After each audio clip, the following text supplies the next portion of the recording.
بسم اللہ الرحمن الرحیم۔ اللہم صلی علی محمد وعلی آل محمد وبارک وسلم وصلی علیہ۔ گھر وہ مرکز ہے جہاں نسل انسانی اپنی پیدائش کے پہلے مرحلے سے لے کر مکمل شباب کے پہنچنے تک تربیت جسم اور تربیت فکر حاصل کرتی ہے۔ اللہ تعالیٰ نے گھر میں ہر بچے کے ماں اور باپ کو جسمانی اور فکری تربیت کا ذمہ دار ٹھہرایا ہے، اور انہی دو کو گھر میں رکن اعظم کی حیثیت حاصل ہے۔ یہی اس ادارے کے سربراہ اور ناظم ہیں۔ انہی دو کے کندھوں پر دیگر اہل خانہ کی مسئولیت کا بوجھ ڈالا گیا ہے۔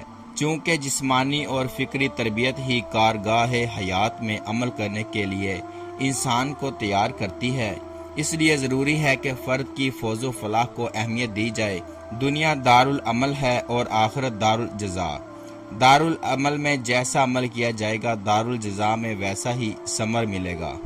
ایک مسلمان کی حیثیت سے ہمارا ایمان ہے کہ اگر اس دارالعمل میں دی گئی مہلت عمل کو ہم نے اسلامی ہدایت کی روشنی میں اختیار نہ کیا تو انجام رسوائی اور عذاب علیم ہوگا، اور اگر اسلامی ہدایات کے مطابق فکر و عمل کو پابند کر دیا تو انجام کامیابی و مسرت اور انعام پر منتج ہوگا۔ ہم یہ بھی جانتے ہیں کہ دارالجزا میں جو کچھ حصے آئے گا وہ ختم ہونے والا نہیں، چاہے وہ فردوس کے باغات ہوں یا اللہ نہ کرے جہنم کے گڑھے۔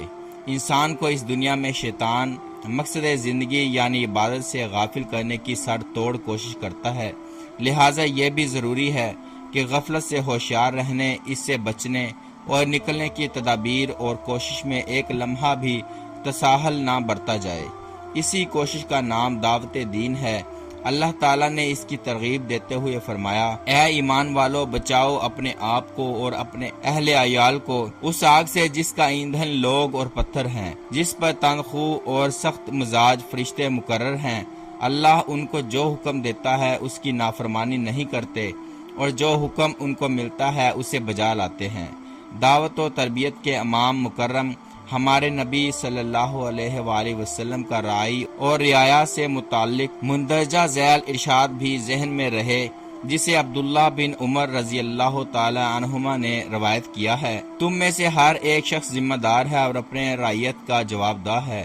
امیر اپنی رعیت کا جواب دہ ہے، آدمی اپنے گھر والوں پر ذمہ دار ہے، عورت اپنے خاندان اور اس کی اولاد پر نگران ہے۔